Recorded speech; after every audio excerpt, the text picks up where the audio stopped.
They said her fish was the sweetest in the land, but if only they knew what she sold to them as fish. Ah, my children, they would never touch it with their lips. Long, long ago, in a small village near the great river Niger, there lived a woman called Mama Nkemdili. She was a widow, tall and strong, with eyes that shone like fireflies in the dark. Every morning before the cock crowed, she carried a wide basket on her head and walked down to the marketplace. Inside the basket were fresh-looking fish, fat, silver, and shiny as though they had just been pulled out of the water. "Fish! Fine fish! Come and buy fresh fish!" Mama Nkemdili would cry, her voice ringing across the market. The people loved her fish. They said no other fish in the land was as sweet and tender as hers.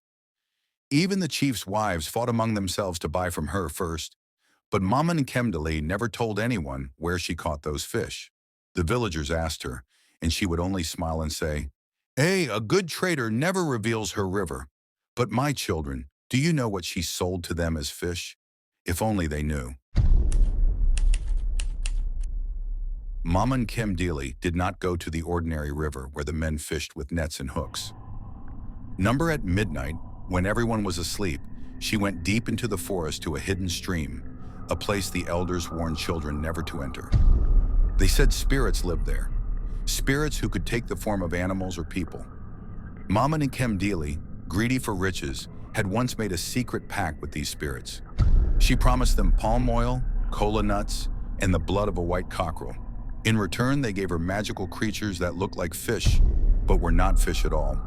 Their bodies shone like silver, their eyes glowed faintly in the dark, and when they wriggled, they hissed softly like snakes. But once cooked, they turned into the sweetest meat, tenderer than tilapia, richer than catfish. That was what Mama Nkemdili sold to the people. One day, a poor orphan boy named Obina came to the market. He had only a small coin in his hand, but he wanted to buy fish for his sick grandmother. Mama Nkemdili, seeing his ragged clothes, almost chased him away.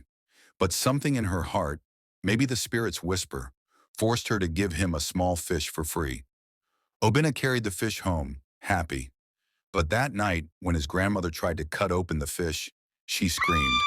Inside the belly of the fish was no bone, no flesh, only a tiny black hand, curled like the hand of a newborn child. The old woman trembled. "Obina, this is no fish. This is the food of spirits. Run to the chief's compound now."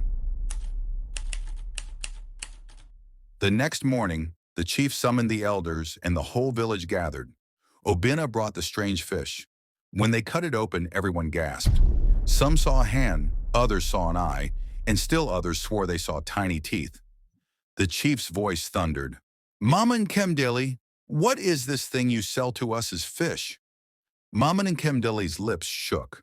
Her eyes darted left and right, but before she could speak, the sky grew dark. A whirlwind rose from the forest. From the direction of the forbidden stream came a roar, half laughter, half thunder. The spirits had come to claim their servant. In the middle of the marketplace, before all the people, Mama Nkemdili's basket overturned by itself.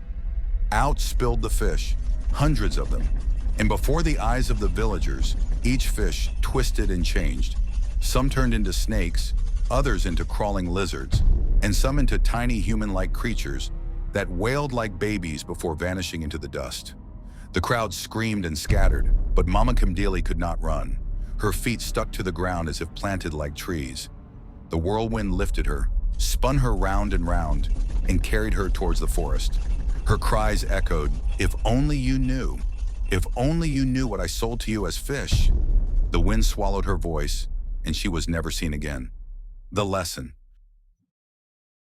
From that day, the people never again trusted food without knowing its source. They returned to fishing with their own nets and hooks, and they taught their children. Greed brings blindness. Food without truth carries poison. And when you see wealth that looks too sweet, ask, what lies beneath its shine? Even today, when someone in the village sells a thing too cheaply or hides its origin, the elders shake their heads and say, if only we know what she sells to us as fish,